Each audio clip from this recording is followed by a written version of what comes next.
discursivos del español. Y lo que voy a intentar hacer es una cosa un poco distinta de la que se ha hecho hasta ahora. Simplemente voy a tratar de caracterizar fenómenos gramaticales, apelando a ciertas nociones semánticas en las que subyacen algunas nociones que creo que son semejantes o próximas a las que se han estado desarrollando hasta acá.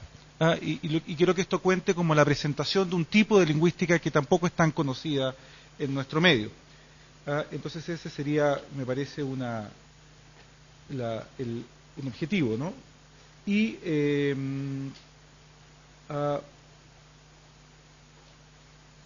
esa es la idea. Ahí está. Analíticamente, si uno considerara en términos estrictamente composicionales la expresión lingüística cognitiva, esta podría designar toda forma de lingüística que de algún modo tuviese la propiedad de ser cognitiva, o sea, toda forma de lingüística que tuviese algún tipo de orientación cognitiva. Sin embargo, en este caso la expresión cognitiva opera en español no como un adjetivo calificativo, sino que como lo que la tradición denomina un adjetivo relacional. O sea, cognitiva, en la expresión lingüística cognitiva, se parece a negro en la expresión el libro negro de la justicia. Y no se parece a negro en expresiones del tipo me compré un abrigo negro. O sea, el adjetivo se usa más bien para referirse a una variedad de lingüística y no para calificar la lingüística de la que estamos hablando. Esa es la diferencia entre adjetivos relacionales y adjetivos calificativos. Y convencionalmente la expresión lingüística cognitiva no se emplea para referirnos a cualquier lingüística entonces que tenga un componente cognitivo, sino a una forma específica de indagar la estructura del lenguaje como objeto mental. No toda lingüística o no que proponga que el lenguaje es un fenómeno cognitivo, ni todo lingüista que incluye la lingüística dentro de las ciencias cognitivas se denominaría a sí mismo ese lingüista cognitivo o diría que está haciendo lingüística cognitiva. En vez de ello, el sintagma, la frase lingüística cognitiva opera más bien en bloque. Y lo interesante es que el significado en ese sentido no se deriva simplemente del significado de sus constituyentes. O sea, opera como una suerte de estructura convencional que significa de una manera que, siguiendo un viejo artículo de Lakoff, podríamos llamar gestáltica, o sea, de manera global. Y en un sentido amplio, la expresión se emplea para referirse a una serie de enfoques que comparten la idea de que el lenguaje es un objeto mental, pero divergen en mayor o menor medida del paradigma generativista que imperó en lingüística desde la década del 50. En sentido un poco más estricto, la lingüística cognitiva, lo que uno podría decir la lingüística cognitiva en estricto sentido, o en Chile y en español, en algunos usos, lo que es lingüística cognitiva, refiere a un movimiento lingüístico que conciba el lenguaje como sistema simbólico y que integra el componente semántico en la descripción de los fenómenos lingüísticos y que se aparta, por tanto, de la hipótesis de la autonomía de la sintaxis, intentando conectar el lenguaje y las descripciones gramaticales del lenguaje con el resto del sistema cognitivo humano, trayendo a estas descripciones gramaticales nociones semánticas relativamente generales de baja discusión en las ciencias cognitivas. Bueno, he tratado de presentar la lingüística cognitiva y al tratar de presentarla lo he hecho utilizando estrategias, nociones y conceptos que la lingüística cognitiva utiliza. O sea, ha sido quizás la primera manera de mostrar de qué se trata esto de la lingüística cognitiva. En primer término, la preocupación por la relación entre categorización y lenguaje es característica de esta rama. O sea, y de manera un poco más específica, la idea de que los significados, hay significados gestálticos y la crítica de los análisis puramente composicionales de las estructuras complejas también es una característica de la lingüística cognitiva. Y finalmente, el empleo en las descripciones de nociones comunes en ciencia cognitiva como prototipos y marcos, la idea de observar cómo, por ejemplo, los efectos prototípicos se marcan en el lenguaje a través de expresiones, los famosos hedges del tipo en términos estrictos o un hedge del que habló recién Carlos, café, que opera como hedge en el español de Chile, porque cuando uno dice café, café, lo que está haciendo es acotar el campo de referencia y refiriéndose específicamente al café en sentido estricto, dejando fuera los ejemplares periféricos de la categoría café. O sea, tiene una función en ese sentido categorizadora la repetición en este caso. Bueno, me voy a saltar una parte porque en realidad quería hacer una suerte de contraste entre la lingüística cognitiva y la visión generativa, pero quizás podamos mostrarla acá y sea un poco más rápido, ¿no? En las nociones generativistas hay una concepción fuerte de la sintaxis como autónoma. Y en general, la lingüística cognitiva trata de estudiar las unidades gramaticales como unidades con un polo semántico siempre, y donde la caracterización gramatical considera relevantemente el polo semántico. ¿Ah? O sea, como un polo de expresión y un polo de contenido. Eso diría que es un primer punto, un primer aspecto. O sea, no se caracteriza en este caso el lenguaje, ¿no es cierto?, en términos de componentes autónomos carentes de significado. Siempre hay un contenido semántico, y ese contenido semántico se concibe en términos bastante amplios, como también incorporando aspectos pragmáticos y aspectos de función discursiva dentro del contenido semántico de las expresiones. Un segundo aspecto es que contra visiones de semántica vericondicional, la lingüística cognitiva observa la semántica como conceptualización. Esa idea es fundamental. Hay un compromiso con la semántica entendida como una conceptualización convencionalizada, que además impone cierta perspectiva sobre las situaciones referidas de las que los sujetos están hablando. De este modo, cuando un sujeto opta por una construcción lingüística determinada en un contexto específico, la idea que tiene el lingüista cognitivo es que el hablante adopte una perspectiva respecto de esa situación. Por otra parte, está también la idea, lo que es bastante consistente con todos los compromisos anteriores, de que en el fondo no habría algo así como un módulo lingüístico, sino que el lenguaje se encontraría integrado al resto de la cognición y la percepción. Y finalmente también hay un intento por romper la dicotomía entre competencia y actuación, proponiendo la noción de modelo en el uso, es decir, intentar que los modelos gramaticales, más que abstraer a partir de instancias de uso, sean capaces de controlar lo que está ocurriendo en el uso. En lo que sigue yo voy a tratar de ilustrar la manera en que funciona la lingüística cognitiva, analizando semánticamente un fenómeno gramatical del español, o sea que lo que voy a hacer es gramática. Y de modo más específico voy a observar brevemente, no todos los aspectos, pero varios, de un tipo de construcción en español que vamos a llamar construcción media con C. Y creo que podré mostrar que la lingüística cognitiva provee un análisis semántico motivado de la construcción, que muestra que un conjunto, un rango de construcciones gramaticales que desde otra perspectiva podrían verse como convencional o arbitrariamente reunidas,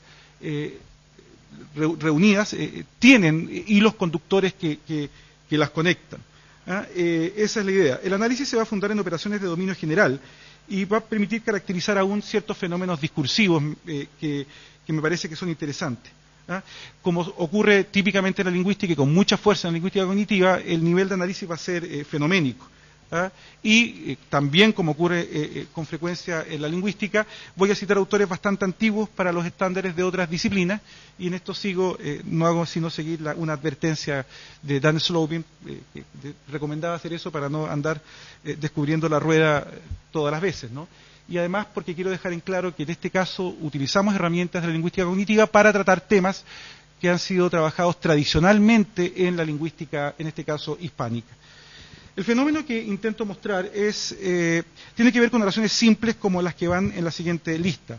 Marta se vio en el espejo, Eduardo se peinó, la niña se sentó en el taburete, el niño se subió al árbol, el nene y el perro se cayeron, Natalí se cortó el pelo, la muchacha se comió el pescado, se analizaron muestras de suero, etc.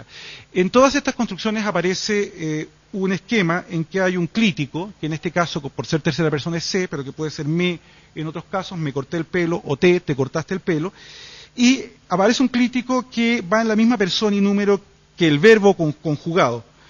Los casos de tercera persona son los que resaltan porque el clítico es específico para la tercera, en los otros es compartido con otro tipo de construcciones. Por lo tanto, normalmente uno este tipo de temas los trata bajo la idea de los estudios del clítico C, o del clítico medio C, o de las construcciones con C, O sea, aparece siempre C, que es como el prototipo, el clítico prototípico de esta familia. En general, estos términos suelen ser en muchas clases, en las clases de gramática, metidos todos dentro del tema de las construcciones reflejas, pero desde hace mucho tiempo se sabe que la familia entera no es de reflejas. O sea, la niña se sentó en el taburete, no tiene nada de reflexividad, como tampoco el nena y el perro se cayeron, o Natalie se cortó el pelo. O sea, en estricto rigor, solo la primera es auténticamente refleja, como Marta se vio en el espejo. Y en español, la segunda, para todos los efectos gramaticales pertinentes, se refleja, pero no necesariamente lo va a hacer en todas las lenguas. Pero en español podríamos también meter la segunda como una construcción perfectamente refleja. La conciencia de que la caracterización de reflexividad no agota el fenómeno estaba clara ya en Andrés Bello. O sea, Andrés Bello planteó ya que existían unas construcciones que llamó cuasi reflejas, y cito acá a Bello, ¿no? Bueno, eso es lo que expliqué recién, ¿no? Cito acá a Bello, ¿no? Decía, la reflexividad no pasa de lo material de la forma, ni ofrece al espíritu más que una sombra débil y oscura. Bueno, es el lenguaje decimonónico, pero la intuición está clara. O sea, no podemos tratar esto como instancias de reflexividad. Recurrentemente se han propuesto taxonomías de estos valores, y quizás la más notable sea la de Lidia Contreras, una autora chilena, es esposa, bueno, está fallecida, ¿no? Pero fue la esposa del profesor Ambrosio Rabanales, quien desde un marco teórico estructuralista fue capaz de identificar una enorme gama de lo que llamó valores del C. Y hizo una taxonomía muy rica y que creo que en lo central es correcta. O sea, ella fue capaz de identificar qué valores iban asumiendo las formas con C. En algunos casos los valores los tiraba al léxico, decía que la gente tenía en el léxico mental metido un verbo con el C, en otros casos estaba gramaticalizado como una suerte de marcador gramatical, un morfema, y en otros casos esto quedaba simplemente a lo estilístico, o sea que era algo así como tirarlo a una especie de saco, ¿no? La estilística es el saco donde uno bota las cosas que no le quedaron ni en el léxico ni en la gramática. Y claro, eso permitía oposiciones, o sea, claro, el verbo ir, habría dos verbos ir, que significaría una cosa, e irse, que significaría otra cosa, ¿no? Por eso si la mujer nos dice en la mañana que va donde su madre, uno no se ha problema, pero si nos dice que se va donde su madre, uno se ha problema. En el caso gramatical, el C funcionaría como un operador gramatical que operaría en transitividad. O sea, yo diría, los ministros firmaron las paces y mediante el clítico C haría una operación que generaría una transformación que pasaría esta construcción a una pasiva con C. Se firmaron las paces, típicamente bloqueando la posibilidad de expresión del agente, del que la firmó. Se puede, pero es poco común. Y finalmente los casos estilísticos del tipo Juana se comió el pescado, que claramente tienen connotaciones de que son difíciles de explicar desde una descripción estructuralista. O sea, si Juana se comió el pescado, uno entiende que no dejó nada de pescado. O sea, si digo Juana comió pescado, puede que haya comido un poquitito y dejó la mitad del plato, pero si Juana se comió el pescado, uno percibe que el objeto verbal ha sido, como dice Maldonado de manera muy gráfica, explotado totalmente. O sea, son lo que él llama construcciones de explotación total del objeto, que me parece que es una muy buena caracterización. Todo esto, si uno lo mira en términos estructuralistas, es un caos. O sea, hay una cantidad de cosas raras. Terminamos diciendo en Chile, el techo se llueve, y no sabemos muy bien por qué decimos cosas como el techo se llueve. Y si uno se sube al colectivo, le dice al colectivero, se paga. Entonces, pero claro, la existencia de una serie de significados asociados, ¿no? Que de alguna manera utilizan una misma expresión, demanda una caracterización de conjunto que sea capaz de unificar esto, y el estructuralismo me parece que nunca fue capaz de hacerlo.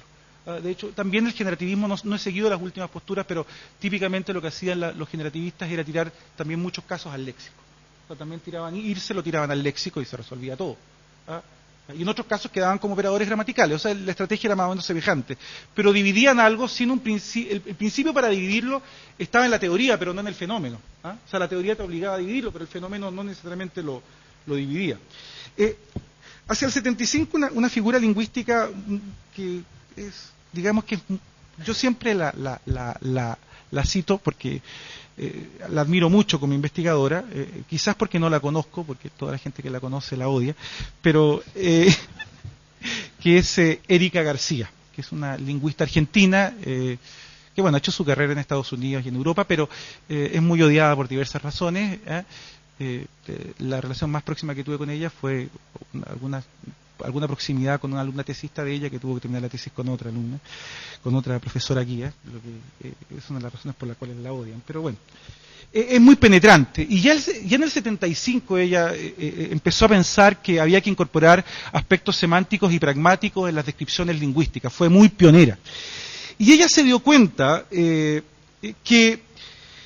en todas las construcciones de este tipo, había algo constante, y era que el crítico parecía indicar que ninguna entidad distinta al sujeto era responsable del suceso que estaba pasando. O sea, si yo digo, yo me vi en el espejo, yo soy el único responsable y yo soy el único afectado, y esto solo tiene que ver conmigo. Pero si digo, por ejemplo, se quebró la taza, estoy simplemente diciendo que ocurrió algo que le pasó a la taza. Y si digo, por ejemplo, se venden huevos, simplemente estoy diciendo que ocurre algo que se venden huevos. Se bloquea, pensaba ella, la posibilidad de estar marcando a la implicación de algún otro elemento, de algún otro participante distinto del sujeto. Interesantemente, para los lingüistas esto se entiende rápidamente, la explicación cubre también casos de impersonales. Esa es la idea para García. En realidad, el problema que tiene en todo caso la explicación de García es que es muy poco plausible que un hablante tenga en su memoria, en su conocimiento del lenguaje, una definición de este tipo. O sea, ella da cuenta de una regularidad, ella es capaz de describir un fenómeno, generaliza y es capaz de decir, mira, si yo tuviera que entregar un significado de lengua, del crítico, diría, este es. De hecho, esa es su postura, ¿no? Pero ese significado de lengua no es un significado o sea, esto es raro, ¿me entiendes, no? O sea, la gente no tiene conciencia de manejar este significado de lengua. Es como más bien una abstracción que ella ha hecho de un conjunto de usos. La explicación que ella sostenía en esa época, estuvo muy de moda, empezó a entrar un tipo de análisis que yo denominaría pragmática radical, que era la idea de que había un significado semántico muy básico y luego un conjunto de significados pragmáticos que iban siendo inferidos durante la comunicación. Esa idea. Yo voy a ser un poco crítico de esa postura. Pero entonces, la idea que tenía ella era un poco esta, ¿no? O sea, por ejemplo, tienes una construcción como nos vamos a matar, y en esta construcción nos vamos a matar, lo que hace el crítico lingüísticamente, su significado de lengua, diríamos así, sería simplemente que ninguna entidad distinta de nosotros participa en la situación. Y los hablantes en contextos distintos, lo que haría sería gatillar o desencadenar significados pragmáticos que se infieren contextualmente. Significados de tipo reflejo, recíproco o accidental, o sea, que si en un momento, en un contexto determinado yo podría entender nos suicidaremos. Si yo pongo en clases, he puesto el ejemplo, no una serie de manifestantes coreanos frente a una embajada con un cuchillo en la mano diciendo nos vamos a matar, y uno entiende que la lectura refleja. O bien un par de sujetos, franceses de la época de Richelieu que entran en un duelo y dicen nos vamos a matar, tienen una lectura recíproca, y si uno va en un avión y de pronto se da cuenta que los motores de un ala dejan de funcionar y los de la otra dejan de funcionar, también puede decir nos vamos a matar, pero allí la idea más bien es de que va a ocurrir un accidente. O sea, tendríamos una lectura accidental y no refleja ni recíproca. Lo interesante de la caracterización de Erika García es que las construcciones en estudio parecen responder, y esto es consistente con un dominio semántico que en distintas lenguas, aunque no en español, se ha gramaticalizado y que se denomina voz media. La voz media lo que hace es gramaticalizar oraciones en que el proceso se verifica solo en el sujeto, o en que el sujeto se ve especialmente o estrechamente afectado por el proceso. Valores medios los encontramos, por ejemplo, en los verbos deponentes latinos, que si uno mira, se traducen muchas veces por construcciones con C cuando uno hace la traducción al español. y voz media claramente hay en griego, y también ocurre que con mucha frecuencia, si alguien tiene que hacer traducción del griego al español, aparece el C en la traducción del griego al español. Claro, formalmente el español no tiene voz media, por razones que no explicaré acá, pero sí construcciones medias, y el crítico pareciera ser que se especializa en marcar construcciones de este tipo. Es bien interesante además porque en indoeuropeo, según Lyons, la oposición básica, y el español es una lengua indoeuropea, es una oposición entre voz activa y voz media, y no entre voz activa y voz pasiva, como ocurre hoy día en español. Ahora, como se advierte hasta acá, ¿no? Sí, digamos, ahí está la idea de voz media, lo que venía diciendo recién, ¿no? En la voz media, el sujeto establece una relación real y directa con un objeto del proceso verbal que es parte del propio sujeto o pertenece a este. Esa es un poco la idea. Por eso solamente tú eres afectado y tú eres el único autor, o tú solo te afecta esto directamente a ti. Entonces, la voz media tiene una suerte de estatus intermedio entre la voz activa y la voz pasiva, porque está cerca de la voz activa en la medida en que típicamente, aunque luego vamos a ver que en algunas derivaciones esto ya desaparece, hay un sujeto agente o un sujeto activo, pero está muy cerca de la pasiva, porque los efectos de la acción en el sujeto se promueven al primer plano, que es lo que típicamente hacen las pasivas. La pasiva lleva a primer plano los efectos en el paciente.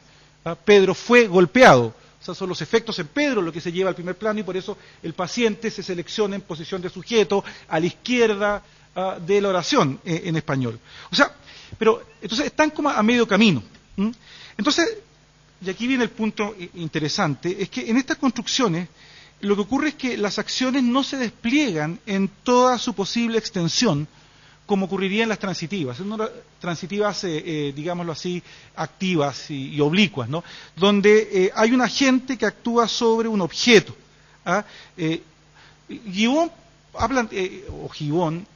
Gibbon, ha propuesto que existiría algo así como un esquema activo transitivo prototípico de cláusulas del tipo la muchacha golpeó la pelota.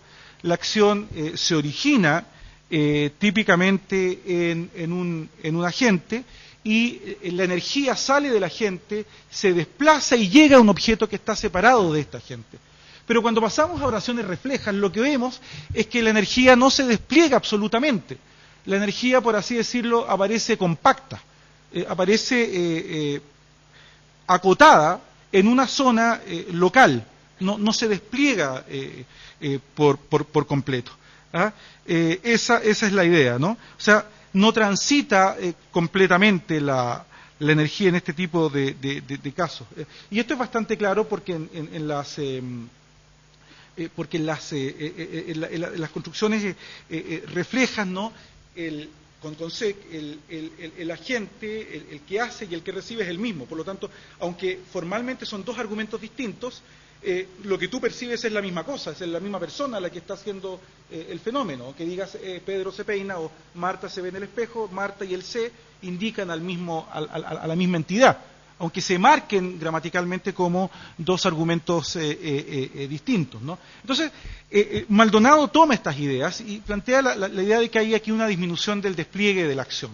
El crítico restringe el despliegue, disminuye el trayecto de la energía en la situación que evoca la oración. Esa es la idea, ¿no? Y esto ocurre como lo acabo de decir. Entonces, aparece aquello, ¿no? Y claro, esto se puede explicar bien, ¿no? Uno puede ver ejemplos de este tipo. Soledad se peinó, Rodrigo se lavó la cara, Trinidad se fue, Emiliano se enojó, la copa se quebró. Tienen diferencias entre ellos, pero en todos estos casos la acción nunca está saliendo del ámbito del sujeto. Y los otros potenciales participantes quedan fuera de la escena que representa directamente la oración. No quiero decir con esto que el sujeto que comprende la oración no comprende que hay otros participantes. Si yo digo, bueno, en este caso quizás, si yo digo la copa se quebró, yo entiendo que tiene que haber habido algún tipo de causa que haya inducido el quiebre de la copa.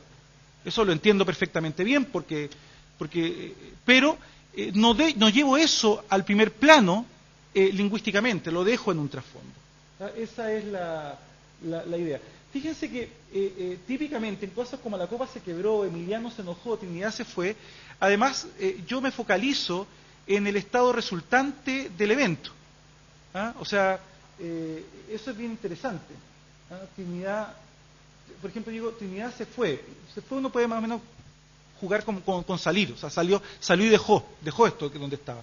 Yo digo, por ejemplo, o sea, si digo, Trinidad se fue a la casa de su madre, es que ya dejó este lugar y partió. Trinidad fue a la casa de su madre, tiene una lectura en que yo me puedo focalizar en el trayecto. ¿Me siguen o no? ¿Ah? Entonces es distinto. En Emiliano se enojó, pasa lo mismo. Enojarse, claro, es interesante, porque estar enojado es un estado psicológico, claramente. Y lo que marca Emiliano se enojó es la incompatibilidad. O sea, yo pasé de un estado de no estar enojado al otro. Y lo hice de manera relativamente abrupta. ¿Ah? La copa se quebró, tiene ese sabor de accidentalidad, de sorpresa, de inesperado. ¿Ah? Por ejemplo, digo, Pedro se cayó, y digo, Pedro se cayó elegantemente, como que no funca mucho, ¿no? A lo mejor aparecería una N400. Pedro se cayó elegantemente, es como que no entra, ¿no? Si Pedro se cayó, ocurrió de manera súbita, diríamos, nosotros. Entonces, claro, en todos estos casos hay una focalización. Y una focalización finalmente en el estado resultante, en los resultados, en la parte final. Tradicionalmente lo que se ha dicho siempre es que el crítico lo que hace es detransitivizar la oración. O sea, borra un argumento. Y en cierto sentido es cierto, induce una detransitivización en las oraciones y bloquea la aparición de un argumento. En muchos casos, si yo digo Luisa vende huevos, si pongo el C, desaparece Luisa, se venden huevos. ¿Ah? Por lo tanto, un argumento desaparece. Pero hay varios problemas acá. O sea, primero, aunque yo diga se vende huevos, sé que alguien los vende. Por lo tanto, de alguna manera entiendo que hay un vendedor, aunque no aparezca allí. Y por otra parte, la idea del C como detransitivizador opera solo respecto de ciertos usos del crítico, porque hay otros en que no detransitiviza. Por ejemplo, si yo digo el niño se subió al árbol, yo no he dejado fuera ningún tipo de argumento. O sea, el niño subió al árbol, el niño se subió al árbol. Aunque es un poco distinto, porque si yo digo el niño se subió al árbol, me parece que no es muy compatible con decir cosas como el niño se subió al árbol en brazos de su padre. En cambio, parece bastante claro, el niño subió al árbol en brazos de su padre. Y el niño se subió al árbol me pone claramente arriba del árbol. ¿Ah? Esa idea me parece que también aparece. Entonces, el problema sería, aquí piensa Maldonado, el flujo de energía en la conceptualización de los procesos que se categorizan. ¿Ah? Esa es la idea, ¿no? Voy a citar una oración, lo que él plantea dice, la voz media está enmarcada en un extremo por relaciones transitivas con un flujo máximo de energía que la gente induce en el paciente y en el otro por construcciones absolutas en que no habría ningún tipo de flujo de energía. O sea, entre casos como la muchacha golpeó la pelota y casos como Alberto duerme, donde uno no ve el flujo de energía, algo despliega la energía. Entonces, el crítico disminuiría el despliegue de la acción. La idea, ¿no? Y entonces, claro, en español el dominio medio se establecería a partir de las oraciones reflejas tradicionales en construcciones que de suyo presentan una situación de argumentos que uno no puede diferenciar perceptualmente claramente porque refieren a la misma entidad. Y a partir de ello se generarían probablemente en un inicio inferencias que finalmente terminarían convencionalizándose en un contexto, convencionalizándose en construcciones, ¿no? Donde el crítico lo que hace es focalizar en un aspecto de la situación, típicamente el aspecto más prominente de la misma, que normalmente es el cambio de estado. El cambio de estado es lo más prominente por lo general. Esa es la idea, ¿no? El cambio de estado pasaría a ser la información prominente y el resto quedaría en un segundo plano, las circunstancias que acompañan ese cambio de estado. La focalización producida por el crítico favorecería en consecuencia lecturas culminativas, resultativas, o sea, en el fondo cumpliría una función aspectual. Esa es la idea. Sería un operador aspectual, en términos más clásicos, ¿no es cierto?, que privilegiarían la sección final de la situación y tendrían a presentar el proceso como si fuese puntual. Pero sin que fuese puntual, necesariamente. Por lo mismo, favorecería también, en muchos casos, interpretaciones de cambios instantáneos, repentinos o rápidos.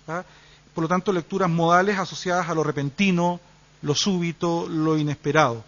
promovería al primer plano el cambio de estado del paciente y este fenómeno se haría de distinta manera dependiendo ya, ahí la cosa se complica un poco y hay que irse, pero ahí empiezan a entrar otros factores como el tipo de verbo por el que tú optas, el contexto en que aparece, que también empiezan a influir, porque empieza a aparecer una familia de construcciones.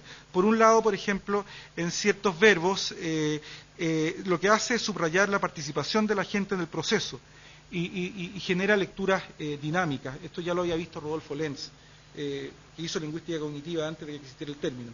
Me voy a París, los presos se salieron. En estos casos el crítico no elimina el argumento, no opera como un detransitivizador, sino que focaliza la situación en su resultado, intensifica el dinamismo de la situación y el compromiso del sujeto en lo que está pasando. O sea, aumenta el dinamismo. Esa es la idea. En el otro extremo, sí tengo que ponerle esta, que la copa se quebró es muy interesante. Porque García pensaba que la copa se quebró, uno infería que la copa tenía una propiedad que la hacía favorable de quebrarse. Pero me parece que la mejor interpretación la da Maldonado. En la copa se quebró, la fuerza que genera el quiebre de la copa queda relegado a un trasfondo, hago un downgrade, la genero en el trasfondo, y en el fondo lo que yo finalmente entiendo es que la copa simplemente se quiebra. Pero hay una fuerza allí. Y esa fuerza aparece de manera súbita y quiebra, dice él, las expectativas que tiene el sujeto. Yo digo la copa se quebró cuando no esperaba que así ocurriese. Esa es la idea de él. Y por lo tanto ahí lo que Tolmi llama una situación de choque de fuerzas. De un lado la fuerza de mis expectativas de que el mundo sea ordenado y la fuerza inductora que rompe esto. El ejemplo en la copa se quebró no es muy claro, pero si yo tomo el verbo caer y digo las bombas cayeron sobre Bagdad y lo contrasto con las bombas se cayeron sobre Bagdad, uno se da cuenta que las expectativas son las que están jugando. Claramente, son las expectativas. Y lo interesante aquí es que un factor típicamente pragmático, las expectativas, forma parte de la gramática. Nos permite explicar una oposición gramatical. O sea, sin pragmática no explicamos la oposición gramatical y lo que hay es una suerte de pragmatización, por así decirlo, de una oposición que se incorpora en la gramática y entonces tengo una gramática que incorpora la pragmática y me permite describir un fenómeno. Y todo se va, no tengo ya tiempo, pero todo esto se va conectando entre sí, ¿no? Noten la oposición entre la policía se cayó sobre el delincuente, la policía cayó sobre el delincuente. Este ejemplo no lo puedo mucho, pero hay otras variables involucradas. La policía se cayó sobre el delincuente, solo la policía tiene que ser un individuo concreto. En cambio, la policía cayó sobre el delincuente, puede ser un individuo concreto, pero puede ser también la institución policial. Noten cómo parámetros de otra índole que están jugando en la construcción inciden. Por lo tanto, el crítico, esta idea de que esto sería una cuestión léxica, estoy de acuerdo con Carlos, no funciona acá. No funciona para nada, porque en el fondo es la construcción la que está metida. Esa es la idea, ¿no? Hay otras construcciones un poco distintas en las que lo que tú haces más bien es disminuir el grado de dinamismo, como se analizaron muestras de suero en tantas personas. No voy a poder analizar la última parte que quería decir, pero en la última parte yo muestro que me corté el pelo es buen caso, porque me corté el pelo, lo que yo hago es que tengo una secuencia de acciones. Yo quiero cortarme el pelo, tomo una decisión. Voy al peluquero, le pido al peluquero que me corte el pelo, él lo hace y ese corte de pelo me afecta a mí mismo. Por lo tanto, el inicio, lo que un penalista, Enrique Curi, llamaría el autor intelectual, soy yo. El actor material, el agente material es el peluquero y el corte de pelo me afecta a mí. Y lo que yo hago con el crítico es que la parte que borro es la parte del medio. La borro, la saco. No la borro en mi comprensión cognitiva del fenómeno. Porque si yo digo me corté el pelo, sigo entendiendo que alguien me lo cortó.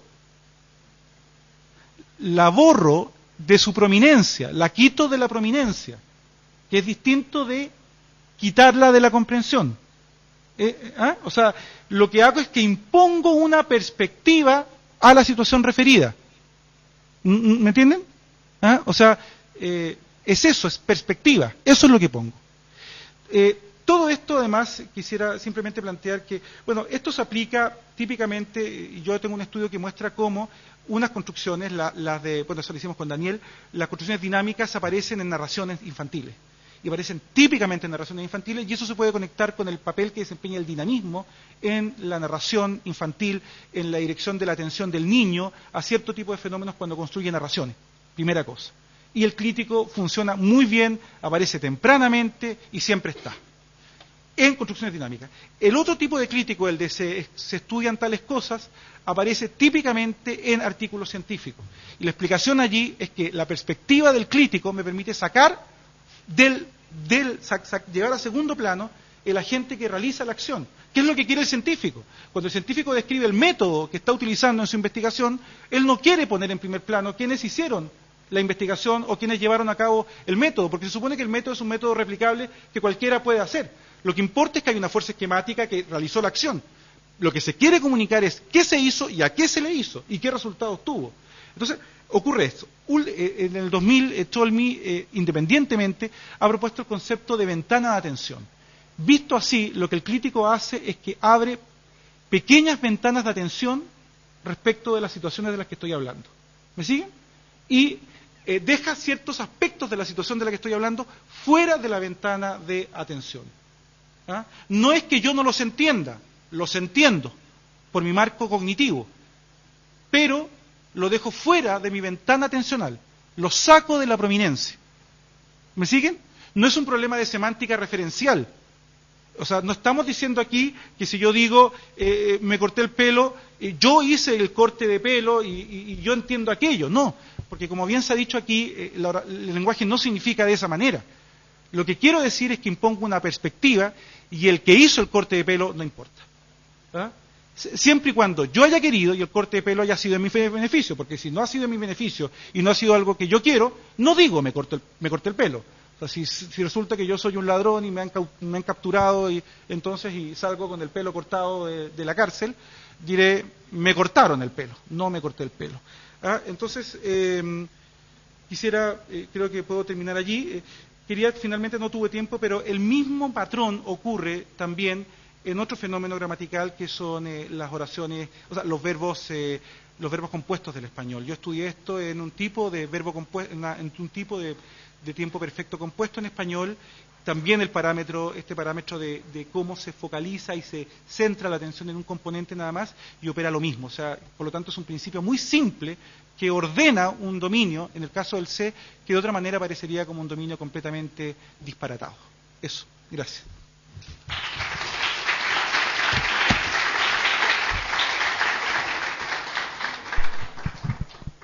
Sí. Carlos, sí. Gracias. Muchas gracias por la presentación, realmente muy estimulante. Me produce como varias ideas. Solo una pregunta, que no sé si tengas una respuesta, pero igual la quiero decir porque por lo menos conocer tu opinión me serviría. ¿Cómo tú podrías entender en el marco que tú lo estás focalizando, lingüística cognitiva y Tolmi, me voy a irme? ¿Qué? O me voy a irme. Claro, cuando la gente dice me tengo que irme. Claro, la duplicación del crítico. O incluso te le va a caer tele. Cuidado que te le puede caer tele, por ejemplo. O sea, ¿cuál es la voy a hablar primero de me voy a irme. ¿Ah? Hay hartos estudios sobre el tema me voy a irme, y la persona que tendría yo que citar obligatoriamente es Carmen Silva Corbalán, una lingüista chilena que trabaja en California, sociolingüista que ha estudiado el fenómeno mucho y que ahora, claro, los sociolingüistas tienden a estudiar todas estas cuestiones gramaticales que yo voy a criticar eso después, pero no tengo ninguna alternativa a lo que ella dice, así que pero la crítica va a ser más bien teórica nomás porque no he estudiado el fenómeno. Pero los sociolingüistas tienden a mirar estas cuestiones, sobre todo cuando optan por un tipo de paradigma que se llama variacionista, como simplemente variaciones que se correlacionan con diferencias de estrato social. ¿Ah? Esa es la explicación típica sociolingüística. Que funciona muy bien cuando tú haces sociolingüística viendo, por ejemplo, fonología. y tú estudias un fenómeno como la confusión de RL en favor de R, lo que se llama rotacismo, en el español de Chile, y tú encuentras correlaciones vinculadas a clases sociales entre caldo y cardo, cosas de ese tipo.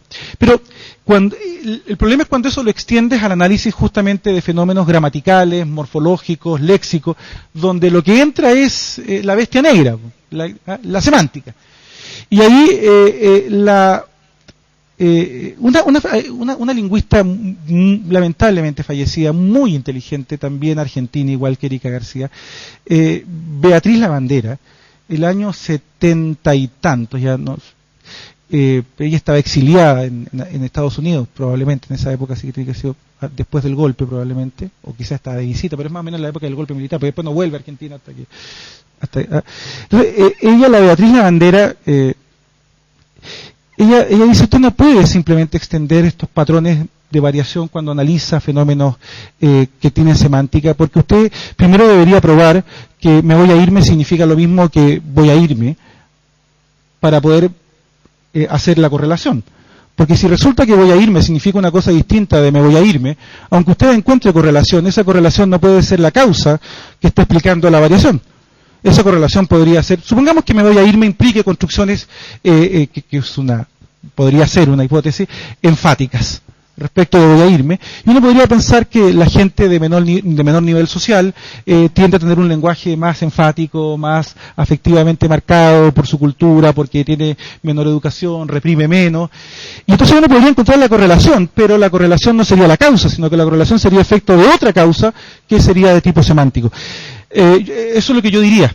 Yo lo que esperaría sería el papel que cumple el énfasis o el grado de compromiso del sujeto en lo que está diciendo.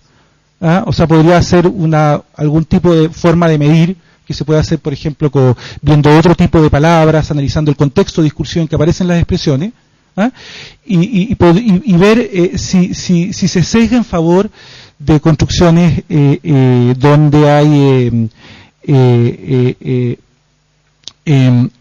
un mayor grado de compromiso afectivo del hablante, por ejemplo. En la medida en que esto juega con un proceso lingüístico que es el de convencionalización, o sea, los fenómenos se convencionalizan típicamente, yo no esperaría que los resultados fuesen muy fuertes. Lo que necesito son simplemente tendencias. O sea, si resulta que de alguna manera el compromiso efectivo o el énfasis está influyendo, mi olfato me diría que la cosa va por ahí. No sé si el de te voy a pegarte ya, ese lo encuentro más raro todavía y no me atrevo a decir nada sobre ese particularmente. Eso. Sí. Sergio. Guillermo, me pareció muy interesante, súper motivante y me surgieron varias cosas, entre ellas el comentario que me parece que todo lo que estabas diciendo tú coincide muy bien con tratar de conectar lo que veíamos ayer sobre conceptos y lo que vemos hoy, estamos viendo hoy sobre el lenguaje. En particular, cuando tú dices poner de relieve o asumir una perspectiva, ahí lo que está implícito es la situación en a la cual la persona está haciendo referencia, ¿no? ¿Qué piensas tú? ¿Qué podrías decir tú respecto de eso, de la situación? Sí. ¿Qué rol juega en todo esto y qué relación tiene con lo conceptual o lo semántico? Sí, yo creo que aquí hay una cosa interesante, es que cuando todas las veces que yo hablo de semántica, no hablo de semántica referencial. Y eso es bien importante entenderlo así. Sé que lo entienden, pero es que hay que siempre recalcarlo, porque si yo digo, como decía antes, me voy a cortar el pelo, el hecho de que no aparezca el peluquero no significa que la persona que me entiende no entienda que hay un peluquero, y claramente lo entiende. Y hay casos en que es obvio, ¿no? Si digo me operaron, o me operé de apendicitis, no hay un mapeo directo. Entonces, claro, lo clave es que es una perspectiva que se impone sobre una situación, porque probablemente ciertos rasgos de esa situación se consideran más relevantes que otros. Yo creo que ese es el punto. ¿ah? Y entonces hay varias preguntas interesantes allí, yo creo. O sea, ciertos rasgos de la situación se consideran más relevantes que otros. Se considera más relevante el que me cortaron el pelo y que yo tomé la decisión de hacer aquello, que simplemente quien lo hizo.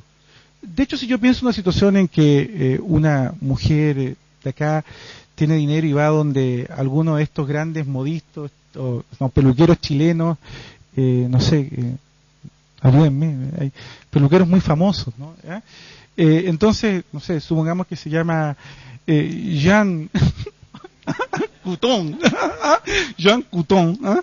Entonces diría, mira, no, sí, Jean Couton me cortó el pelo, ¿ah? Porque aunque el lenguaje impone esa perspectiva, yo tengo un pool de posibilidades y frente a una situación donde pasa a ser muy relevante quién lo hizo, yo agarro otra construcción. Yo supongo que en ese caso yo no diría simplemente me corté el pelo, diría Jean Couton me cortó el pelo, porque incluso probablemente con un no nada de eso acá, pero con acento de foco en el sujeto.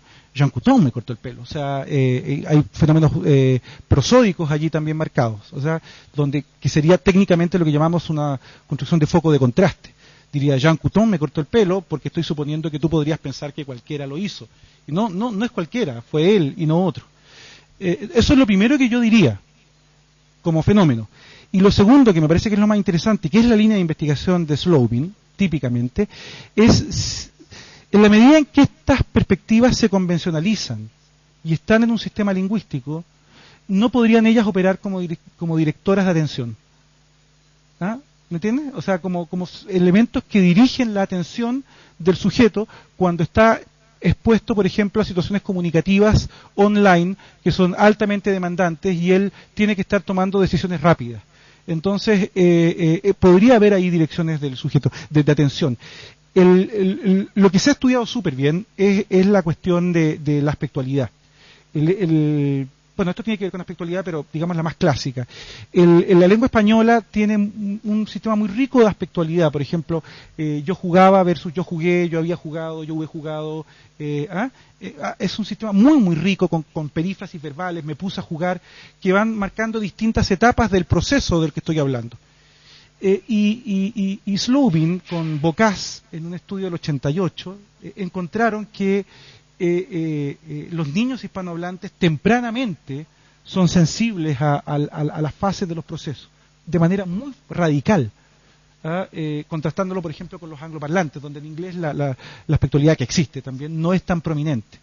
O, por ejemplo, en inglés, por una cuestión tipológica, en inglés los verbos de movimiento tienden a lexicalizar la manera en que se realiza el movimiento. Eso se diferencia mucho de lenguas como el español o el francés, que lexicalizan la dirección, entrar, salir. En cambio, en inglés el verbo mismo lo que lexicaliza es la manera como lo hiciste.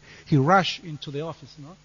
He jumped into the office, o no sé, he crawled into the office, ¿no? En español tú dirías entró gateando, o entró rápido, o entró muy apurado, ni siquiera con un verbo, porque el verbo lo que codifica es la dirección y no.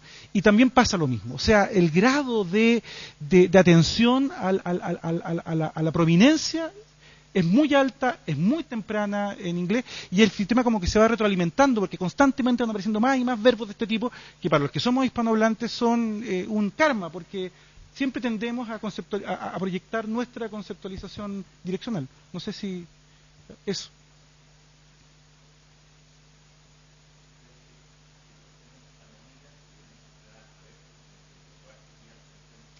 Eso es lo que estoy diciendo, claro, que en algunos casos quizás el lenguaje pero tendría que ser algunas restricciones. Sería solo guiar la atención, por eso no es referencial todo esto. ¿Ah? Y en segundo lugar, creo yo que las condiciones debieran ser condiciones, como decía Benjamin Leavenworth, de quien se habla mal, pero no se recuerda que siempre puso este proviso, condiciones habituales, de pensamiento habitual. O sea, el tipo está sujeto a conversar con otro, tiene que atender a muchas cosas, tiene que resolver problemas complejos y por lo tanto no puede preocuparse mucho del lenguaje. Y entonces, en esos casos creo que podría operar. Por ejemplo, cuando niños tienen que narrar. Eso. Yo creo que quedamos acá. Ricardo, perdón. Eso del policía, la policía se cayó sobre la policía se cayó sobre el delincuente y después la policía cayó sobre el delincuente. Claro, pero si lo cambiaras y pusieras el policía cayó sobre el delincuente y el policía se cayó sobre el delincuente. Claro. Lo que pasa es que no parece haber me da la impresión de que el clítico parece influir más sobre las características del movimiento que crea el verbo que sobre el sujeto mismo. No, lo que yo quise mostrar con eso no fue que el clítico influyera sobre el sujeto, sino que la opción de sujeto influía sobre la interpretación que tú hacías de la oración, y que por lo tanto el clítico podía interpretarse marcando cosas distintas, dependiendo no solo del verbo que estabas tomando, o del objeto, sino que también del sujeto, y que por lo tanto como que había muchos componentes interactuando para desencadenar la interpretación final. Me servía la policía porque la policía tiene la lectura doble de ser la institución o ser la persona. El policía no tiene esa posibilidad y por eso no lo puse como ejemplo. Lo que quería justamente era mostrar cómo con la policía en unas construcciones se generaba ambigüedad, pero en las otras la ambigüedad no era posible. Si yo decía la policía se cayó sobre el sujeto, no me parece, uno siempre puede hacerlo, porque yo siempre puedo evocar una situación súper compleja y sofisticada que salve la oración. Pero en una comprensión habitual, si yo digo la policía se cayó sobre el sujeto, yo pienso que es una mujer policía que se cayó. Y no puedo pensar que es la institución. Y entonces quería mostrar cómo interactúa también el sujeto.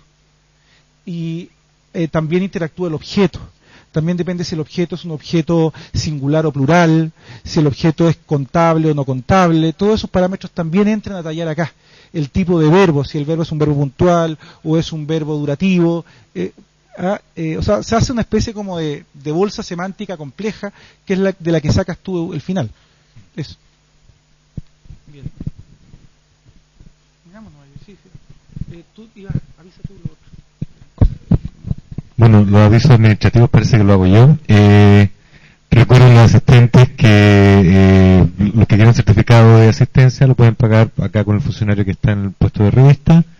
Aquellos que pidieron su certificado antes del día miércoles probablemente ya está listo, lo pueden pagar y retirar.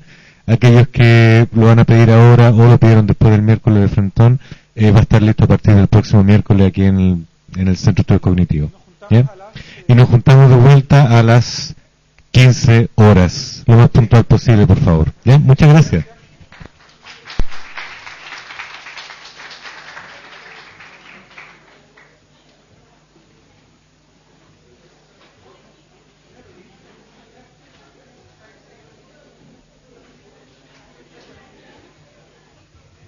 ¿Le ayudan algo, profe?